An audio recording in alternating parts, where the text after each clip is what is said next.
Hema committee റിപ്പോർട്ടിൽ ലൈംഗിക ചൂഷണങ്ങൾ വെളിവായിട്ടും സർക്കാർ നടപടിയെടുക്കാത്തത് എന്തുകൊണ്ട് എന്നാണ് ചോദ്യം. സാക്ഷിമൊഴികളും രേഖകളും ഇല്ലാതെ സർക്കാർ എന്ത് ചെയ്യുമെന്നായിരുന്നു മുൻ മന്ത്രി എ.കെ. ബാലന്റെ മറുപടി. പ്രതികരണം കേട്ട ശേഷം ഇനി വസ്തുതയിലേക്ക് വന്നാലോ, കേൾക്കാം. മൊഴികൾ ഗവൺമെന്റിന്റെ മുമ്പിൽ ഇല്ലാത്തതിന്റെ ഭാഗമായി കേവലം ഒരു റിപ്പോർട്ടിന്റെ ജനറൽ റിപ്പോർട്ടിന്റെ അടിസ്ഥാനത്തിൽ നിയമപരമായി ഇന്ന വ്യക്തിക്ക് അല്ലെങ്കിൽ ഇന്ന സ്ഥാപനത്തിനെതിരായി നടപടികൾ എടുക്കാൻ സ്വാഭാവികമായും നിയമപരമായിട്ടുള്ള തടസ്സങ്ങളുണ്ട്. മുഖ്യമന്ത്രിക്കൊപ്പം ഹേമ കമ്മിറ്റി റിപ്പോർട്ട് ഏറ്റുവാങ്ങിയ അന്നത്തെ സാംസ്കാരിക മന്ത്രി കൂടിയായ എ.കെ. ബാലൻ പറഞ്ഞത് ശരിയാണോ? സാംസ്കാരിക വകുപ്പ് വിവരാവകാശ നിയമപ്രകാരം മാതൃഭൂമി ന്യൂസിന് നൽകിയ മറുപടി എന്താണ്? ഇത് വളരെ കൃത്യമായി പറഞ്ഞു തരാൻ നമ്മുടെ പ്രതിനിധി ബിനിൽ ഒപ്പം ചേരുകയാണ്. ബിനിൽ, പറയൂ, ഈ ചോദ്യങ്ങൾക്കുള്ള മറുപടി എന്താണ് സംഭവിച്ചത് ശരിക്കും?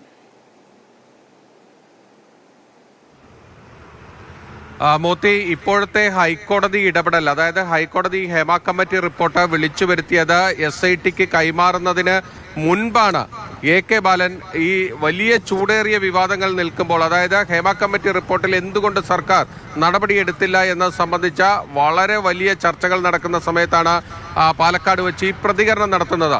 എ.കെ. ബാലന്റെ ഈ പ്രതികരണമാണ് നമ്മൾ ഈ സാംസ്കാരിക വകുപ്പിനോട് ഇത് സംബന്ധിച്ച വിവരങ്ങൾ തേടാനുള്ള പ്രധാനപ്പെട്ട കാരണം ഈ എ.കെ. ബാലൻ പറയുന്നത് ശരിയാണ് എങ്കിൽ, സാക്ഷിമൊഴികൾ സർക്കാരിന്റെ കൈവശം ഇല്ല എങ്കിൽ സർക്കാരിന് തുടർ നടപടികളിലേക്ക് പോകാൻ ബുദ്ധിമുട്ടുണ്ട് എന്ന കാര്യം വസ്തുതയാണ്. അപ്പോൾ ഹേമ കമ്മിറ്റിയുടെ കയ്യിലാണോ ഈ സാക്ഷിമൊഴികൾ? സർക്കാരിന്റെ കയ്യിലേക്ക് ആ സാക്ഷിമൊഴികൾ എത്തിക്കാതിരുന്നത് എന്ത് എന്നതായിരുന്നു അന്നത്തെ ഏറ്റവും പ്രധാനപ്പെട്ട ചോദ്യം എന്നത്. അതിൽ വ്യക്തത വരുത്താൻ വേണ്ടിയാണ് നമ്മൾ സാംസ്കാരിക വകുപ്പിനോട് വിവരാവകാശ നിയമപ്രകാരം ഇതിൽ വിവരങ്ങൾ ആവശ്യപ്പെട്ടത്. അവിടെ സാംസ്കാരിക വകുപ്പ് നൽകിയിരിക്കുന്ന മറുപടിയാണ് ഏറ്റവും പ്രധാനപ്പെട്ടത്. അത് എ.കെ. ബാലന്റെ പ്രസ്താവനയെ തള്ളുന്നതാണ്. ആ വിവരാവകാശ നിയമപ്രകാരമുള്ള മറുപടി നമ്മൾ സാംസ്കാരിക വകുപ്പിനോട് ചോദിച്ചത് ഇതാണ്: ഹേമ കമ്മിറ്റി റിപ്പോർട്ടിനൊപ്പം സാക്ഷിമൊഴികൾ സർക്കാരിന് അന്ന് തന്നെ കൈമാറിയിരുന്നോ എന്നതാണ്. ഉണ്ട് എന്നാണ് സാംസ്കാരിക വകുപ്പ് അതിൽ നൽകിയിരിക്കുന്ന മറുപടി. അപ്പോൾ നമ്മൾ ശ്രദ്ധിക്കേണ്ട ഒരു കാര്യം, എന്തുകൊണ്ട് എ.കെ. ബാലൻ ഈ മറുപടി അല്ലെങ്കിൽ ഇത്തരത്തിൽ കൃത്യമായും വസ്തുതകൾക്ക് വിരുദ്ധമായ കാര്യങ്ങൾ പറഞ്ഞു എന്നതാണ്. അത് തന്നെയാണ് ഇവിടുത്തെ പ്രധാനപ്പെട്ട ചോദ്യവും. ഇനി എ.കെ. ബാലൻ തന്നെ അന്ന് പറഞ്ഞ മറ്റൊരു കാര്യം കൂടി നമുക്ക് കേട്ടാലോ? 400ഓളം പേജുകൾ പുറത്തു വരാത്ത മൊഴികളുണ്ട്. അതിൽ മൊഴികളുമുണ്ട്, രേഖകളുമുണ്ട്. അതൊന്നും കമ്മീഷൻ ഗവൺമെന്റിന് തന്നിട്ടില്ല, പുറത്തും വിട്ടിട്ടില്ല.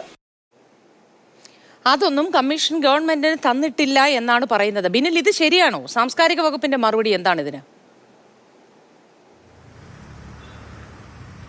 ആ സാംസ്കാരിക വകുപ്പ് ഇക്കാര്യത്തിലും കൃത്യമായ മറുപടി നൽകുന്നുണ്ട്. അതായത് നമ്മൾ അടുത്ത ചോദ്യമായി ഉന്നയിച്ചത് ഈ ഹേമ കമ്മിറ്റി റിപ്പോർട്ടിൽ ഒരുപാട് ലൈംഗിക ആരോപണങ്ങൾ അല്ലെങ്കിൽ ലൈംഗിക കുറ്റകൃത്യങ്ങളെ കുറിച്ച് തന്നെ വെളിവാക്കുകയാണ്.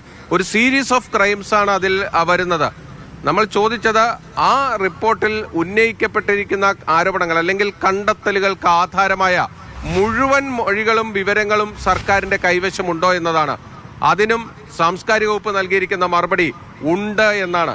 അതായത് ഹേമ കമ്മിറ്റി അവരുടെ കണ്ടെത്തലുകൾക്ക് അടിസ്ഥാനമായ മുഴുവൻ രേഖകളും സർക്കാരിന് 2019 ഡിസംബർ 31 തന്നെ സമർപ്പിച്ചു കഴിഞ്ഞു എന്നതാണ് ഈ വിവരാവകാശ രേഖയിൽ നിന്ന് വ്യക്തമാകുന്നത്. അപ്പോഴാണ് എന്തുകൊണ്ട് അന്നത്തെ സാംസ്കാരിക മന്ത്രി എ.കെ. ബാലന്റെ പ്രതികരണത്തിനുള്ള പ്രത്യേകതയും അതിന്റെ ഗൗരവം എന്നത്, അന്ന് മുഖ്യമന്ത്രിക്കൊപ്പം ആ ഹേമ കമ്മിറ്റി റിപ്പോർട്ട് ഏറ്റുവാങ്ങിയ അന്നത്തെ സാംസ്കാരിക മന്ത്രിയാണ്. അതിന്റെ തുടക്കത്തിൽ ആ റിപ്പോർട്ടിൽ എന്തൊക്കെയുണ്ട് എന്ന് അദ്ദേഹത്തിന് വ്യക്തമായൊരു ബോധ്യവും ഉണ്ടാകും. കാരണം ആ സമയത്തുള്ള ഫയലുകളൊക്കെ അദ്ദേഹം കാണുകയും ചെയ്തിട്ടുണ്ട്. അപ്പോൾ എന്തുകൊണ്ട് ഈ കേസ് എടുക്കുന്നില്ല, അല്ലെങ്കിൽ സംസ്ഥാന സർക്കാർ ഈ 4 വർഷം എന്ത് ചെയ്തു എന്ന് ചോദ്യം ഉയർന്ന ഘട്ടത്തിൽ സർക്കാരിനെ പ്രതിരോധിക്കാനാണ് എ.കെ. ബാലൻ സാക്ഷിമൊഴികൾ ഇല്ലാതെ സർക്കാർ എന്ത് ചെയ്യുമെന്ന ചോദ്യം മുന്നോട്ട് വെച്ചത്. അവിടെയാണ് സാംസ്കാരിക വകുപ്പ് ഇപ്പോൾ നൽകുന്ന വിവരാവകാശ നിയമപ്രകാരം നൽകുന്ന മറുപടി എ.കെ. ബാലന്റെ പ്രസ്താവനയെ തള്ളുന്നതായി മാറുന്നത്. ഈ സമയത്തിനിടയിൽ ഹൈക്കോടതി ഇടപെടുന്നു. ഹൈക്കോടതി ആ രേഖകൾ, അതായത് സച്ച് റിപ്പോർട്ട് വരാനാണ് പറയുന്നത്. അതായത് എന്താണോ ഹേമ കമ്മിറ്റി സർക്കാരിന് സമർപ്പിച്ച ആ റിപ്പോർട്ട് പൂർണ്ണമായും ഹാജരാക്കാൻ ആവശ്യപ്പെടുന്നു. അങ്ങനെ ഒരു ഹൈക്കോടതി ഇടപെടൽ ഉണ്ടായിരുന്നില്ല എങ്കിൽ ഒരുപക്ഷെ സർക്കാരും AK ബാലനും ഒക്കെ തന്നെ ആദ്യത്തെ മൊഴിയിൽ ഉറച്ചു നിൽക്കുമായിരുന്നു, അതായത് ആദ്യത്തെ പ്രസ്താവനയിൽ ഉറച്ചു നിൽക്കുമായിരുന്നു. ഇപ്പോൾ ഹൈക്കോടതി ഇടപെട്ടപ്പോഴാണ് ഇതിൽ മൊഴികളുണ്ട്, അനുബന്ധ രേഖകളുണ്ട്, എല്ലാ കാര്യങ്ങളും പുറത്തേക്ക് വരുന്നതും അത് SITയുടെ മുന്നിലേക്ക് വരികയും ചെയ്യുന്നത്. നമ്മൾ ഈ വിവരാവകാശ നിയമപ്രകാരം ചോദ്യം ഉന്നയിക്കുന്നത് ഹൈക്കോടതി ഇടപെടൽ വരുന്നതിന് മുൻപാണ്. സ്വാഭാവികമായും ഈ വിവരാവകാശ നിയമപ്രകാരമുള്ള മറുപടി കിട്ടുന്നതിന് നമുക്ക് 45 ദിവസത്തോളമാണ് സമയമെടുത്തത്. കാരണം 30 ദിവസം ആ വിവരം നൽകാനുള്ള സമയം, അതിനുശേഷം ഈ രേഖകൾ കൈമാറാനുള്ള സമയം, ആ ഒരു സമയപരിധിക്കുള്ളിൽ ഹൈക്കോടതി ഇടപെടൽ വന്നു. അപ്പോഴാണ് നമുക്ക് എല്ലാ രേഖകളും ഉണ്ടായിരുന്നു എന്ന് വ്യക്തമാകുന്നത്. ഇപ്പോൾ സർക്കാരിനോട് ഹൈക്കോടതി ഉന്നയിച്ചിരിക്കുന്ന ഒരു പ്രധാനപ്പെട്ട ചോദ്യം, ഈ നടപടികളിൽ സർക്കാർ 2019 കിട്ടിയ റിപ്പോർട്ടിൽ ഈ മിണ്ടാതിരുന്നത് ദുരൂഹമായ സൈലൻസ് ആണ് ആ സർക്കാരിന്റെ ഭാഗത്ത് നിന്ന് വന്നത് എന്ന് ഹൈക്കോടതി ചൂണ്ടിക്കാണിച്ചു. ആ ഒരു പശ്ചാത്തലത്തിൽ കൂടിയാണ് നമ്മൾ എന്തായിരുന്നു സർക്കാർ ഇതിൽ ഒരു ദുരൂഹമായ നടപടി ഉണ്ടായിരുന്നത് എന്നത് വ്യക്തമാക്കാൻ കൂടിയാണ് ഈ വിവരാവകാശ നിയമപ്രകാരമുള്ള ഇപ്പോൾ കിട്ടിയിരിക്കുന്ന മറുപടികൾ പുറത്തേക്ക് വിടുന്നത്. ഏതായാലും ഇക്കാര്യങ്ങൾ സംസാരിക്കാനായി നമുക്ക് അന്നത്തെ സാംസ്കാരിക മന്ത്രി AK ബാലനുമായി ഒന്ന് ബന്ധപ്പെടണമെന്ന് തന്നെ ഉണ്ട്. അതുകൊണ്ട് നിരന്തരമായി ശ്രമിച്ചുകൊണ്ടിരിക്കുന്നു. പക്ഷെ ഫോണിൽ ലഭ്യമല്ല എന്നുള്ളത് കൊണ്ടാണ് പ്രേക്ഷകരെ. ബിനിൽ, ഇനി ഹേമ കമ്മിറ്റി റിപ്പോർട്ടിൽ ഹൈക്കോടതി ഇടപെടുന്നതിന് മുൻപ് എന്താണ് സംഭവിച്ചതെന്ന് നോക്കാം. 2019 ഡിസംബർ 31 ലഭിച്ച റിപ്പോർട്ട് വർഷങ്ങൾക്ക് ശേഷം സർക്കാർ DGPക്ക് കൈമാറിയിരുന്നു. 2021 കത്ത് പ്രകാരം റിപ്പോർട്ട് പോലീസിന് കൈമാറിയെന്നാണ് സാംസ്കാരിക വകുപ്പ് പറയുന്നത്. പക്ഷെ കേസെടുക്കാൻ നിർവാഹമില്ല എന്ന് പറഞ്ഞു മടക്കി എന്നും പറഞ്ഞിരുന്നു. പിന്നെ എന്തുകൊണ്ട് നടപടി ഉണ്ടായില്ല, എന്തുകൊണ്ട് മടക്കി എന്നതാണ് പ്രധാന ചോദ്യം. അവിടെയാണ് ഹൈക്കോടതിയുടെ വിമർശനവും പ്രസക്തമാകുന്നത്. അന്ന് സർക്കാർ ഒരു കള്ളക്കളി നടത്തിയെന്നാണ് വിവരാവകാശ രേഖയിൽ നിന്നും വെളിവാകുന്നത്. പറയൂ ബിനിൽ.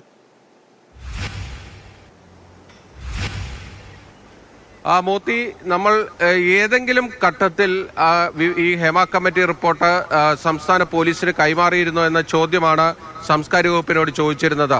അതിന് നൽകിയിരിക്കുന്ന മറുപടി 2021 കത്ത് പ്രകാരം ആ റിപ്പോർട്ട് DGPക്ക് കൈമാറിയിരുന്നു എന്നാണ് പറയുന്നത്. അതിന് മറ്റൊരു വശം കൂടിയുണ്ട്. അതായത് ഈ റിപ്പോർട്ട് വന്ന ശേഷം ഒരു നടപടികളും ഉണ്ടാകാതിരുന്ന ഒരു ഘട്ടത്തിൽ സംസ്ഥാന വനിതാ കമ്മീഷനാണ് സർക്കാരിനൊരു കത്ത് നൽകുന്നത്. ആ കത്തിന്റെ അടിസ്ഥാനത്തിലാണ് ഈ റിപ്പോർട്ട് DGPക്ക് പോകുന്നത്. ഈ DGPക്ക് ആ റിപ്പോർട്ട് രഹസ്യരേഖയായി കൈമാറുകയാണ് ചെയ്യുന്നത്. അത് ഈ വിവരാവകാശ രേഖയിലൂടെ സർക്കാർ സമ്മതിക്കുന്നുണ്ട്. റിപ്പോർട്ട് 2021 ഒരു കത്ത് പ്രകാരം സംസ്ഥാന പോലീസ് മേധാവിക്ക് നൽകി. പിന്നെ എന്തുകൊണ്ട് DGP മൗനം പാലിച്ചു എന്നതാണ് ഹൈക്കോടതി അടക്കം ആദ്യഘട്ടത്തിൽ അന്ന് AGയോട് ചോദിച്ചൊരു ചോദ്യം. എന്തുകൊണ്ട് DGP ഇതിൽ നടപടിയെടുത്തില്ല എന്നതാണ്. ഈ റിപ്പോർട്ട് വിവരാവകാശ നിയമപ്രകാരം പുറത്തു വന്ന ശേഷം പോലീസ് നൽകിയ ഒരു വിശദീകരണമുണ്ട്. ആ റിപ്പോർട്ട് കിട്ടിയിരുന്നു.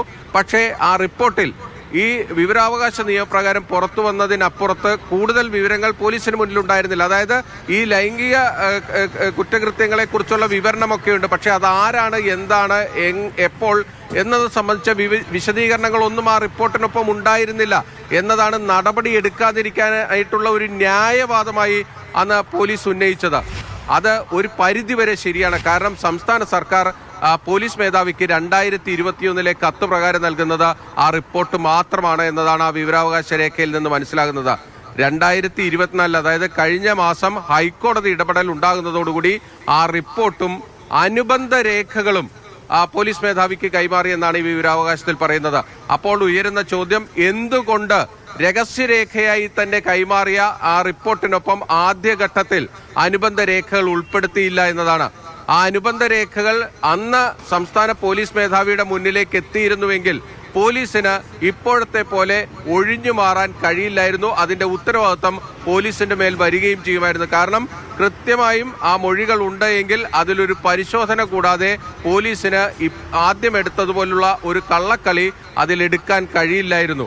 ഇപ്പോൾ ഹൈക്കോടതി ഇടപെട്ടതോടുകൂടി ആ മൊഴികൾ പരിശോധിക്കുന്നു. മൊഴികൾ നൽകിയവരെ കാണാനായി സംസ്ഥാനത്തെ പ്രത്യേക അന്വേഷണ സംഘം പോകുന്നു. അതിൽ പരാതിക്കാരുണ്ടെങ്കിൽ അവരുടെ പരാതി പരിശോധിച്ച് അതുമായി മുന്നോട്ട് പോകുന്നു. ഇവിടെ ഈ 4 വർഷം മുൻപ് തന്നെ ഈ കാര്യങ്ങളൊക്കെ തന്നെ സർക്കാരിനും പോലീസിനും ചെയ്യാൻ ഇത്രയും വർഷവും ഈ റിപ്പോർട്ട് അതങ്ങനെ അടയിരുന്ന് വിരിയുമെന്ന് കരുതിയോ എന്ന് എനിക്കറിയില്ല. ഇത്രയും വർഷം അത് ഇരുന്നു എന്ന് മാത്രമല്ല, അതിനു മേലെയുള്ള ഈ കള്ളക്കളികളാണ് ഇപ്പോൾ ഈ വിവരാവകാശ രേഖയിലൂടെ പുറത്തു വരുന്നത്. അതിന്റെ വിശദാംശങ്ങളാണ് ബിനിൽ നമ്മളുമായി പങ്കുവച്ചത്.